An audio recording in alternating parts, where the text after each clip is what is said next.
Oh, hi there! How are you doing? I hope everything's fine. Welcome to my new channel called Blast and the Past, which is devoted to films, cinema, new Blu-ray releases, etc. And today I would like to talk a little bit about a new Blu-ray release of an old film from 1984 called The Wildlife. It was supposed to be a spiritual sequel to Fast Times at Ridgemont High. Alright, so let's get started. Here it is.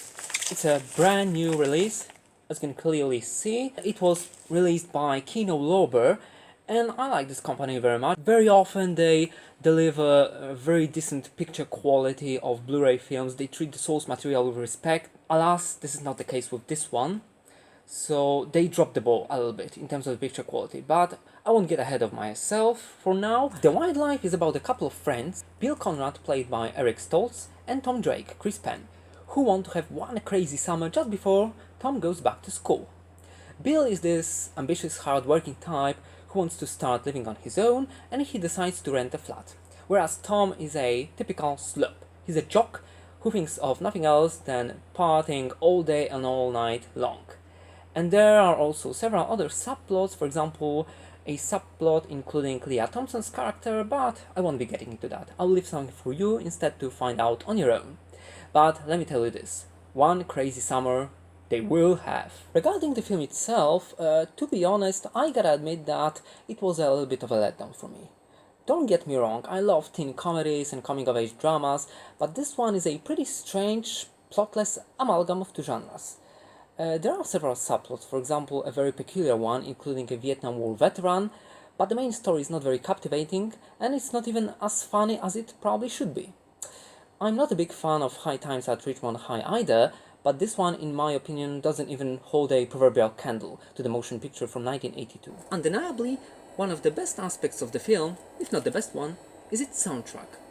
Although it's been heavily modified in comparison with the theatrical release, or at least that's what I've read on the internet, and as we all know, the internet doesn't lie, but the OST features several hits, typical earworms, so at least it's an audio pleasure, if not exactly a visual one. Well, The Wildlife on Blu-ray is definitely not an eye candy, to say the least. The Kino version is allegedly an old remaster, and unfortunately it does show on the screen. The picture lacks focus and sharpness, it's not crisp, and it's not gritty, as most of Kino titles tend to be. To be honest, I've been expecting much more from a Kino release, and this one turned out to be a big disappointment.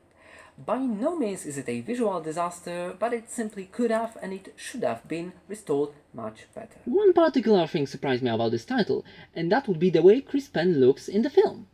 He really is a heartthrob, and it's pretty wild, especially considering the unfortunate transformation the late actor underwent later on in his career. Still, in this flick he is in top shape, and he definitely does look like a jock.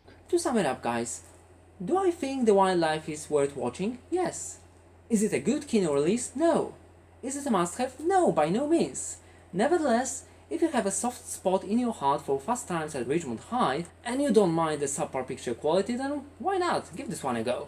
Even if it were only for a star-studded cast and a few silly laughs.